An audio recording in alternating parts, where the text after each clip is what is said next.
What's up, y'all? It's your boy Joe. I got a new album dropping June 23rd, and I hope and would love that you pick it up. God bless you when you do, and I hope you appreciate it. All right, all the best, and you're watching MadameNoire.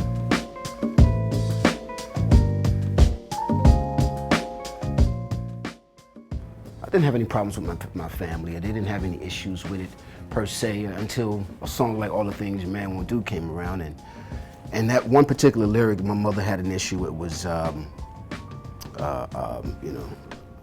take me to the subway and I'll go down. So it's a little bit of a touchy thing with it, But I kind of redeemed myself with I Want to Know, which was one of her favorite records.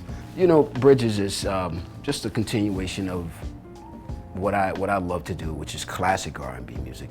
I think people have heard me over the years with the influences of hip hop and, connecting with hip hop artists, connecting with, pop artists like Mariah. So, I've always loved different genres of music, but I've always loved the soul.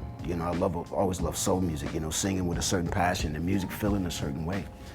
From this album, Bridges, it's, If You Lose Her is an incredibly powerful record.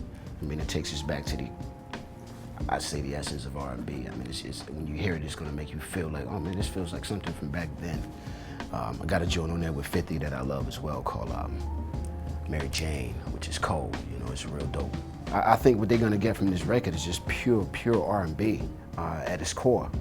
And taking it back a bit, what I always say as well is that we kind of gotta go back a little bit to move R&B forward. Take some pages from the old school, like the Marvin Gayes, the Stevie Wonders, the Michael Jacksons, which was R&B music that represented so strong, and that's the essence of it, going back a little bit. Well, I really don't do a lot to save my voice or to keep it sounding a certain way. I just gotta thank God that, I'm very fortunate and very blessed.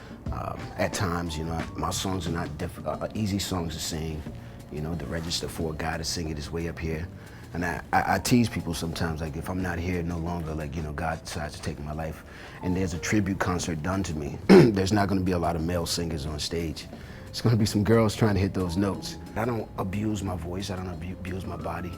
I work out, I don't heavy drink. I do drink, but I don't heavy drink.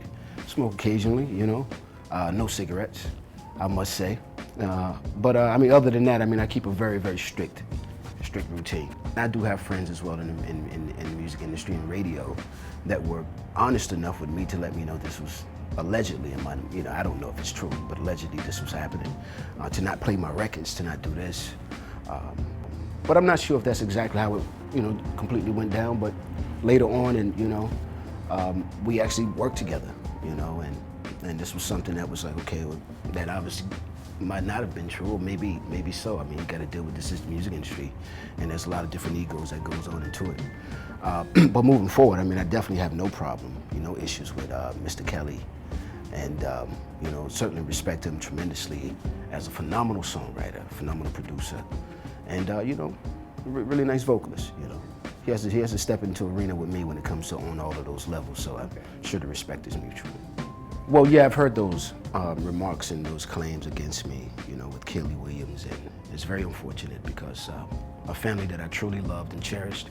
Her mother was my manager, and it was a very tricky situation, when you're dealing with a management and you're having a personal thing with them.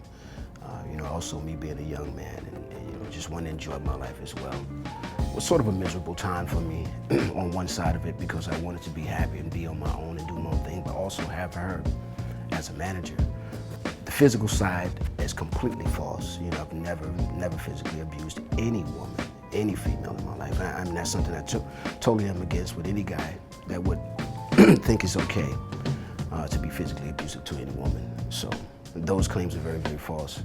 And I'm very shocked that Kiely would have made those things to me because she knows my character and who I really am. I can't have sex before a stage performance.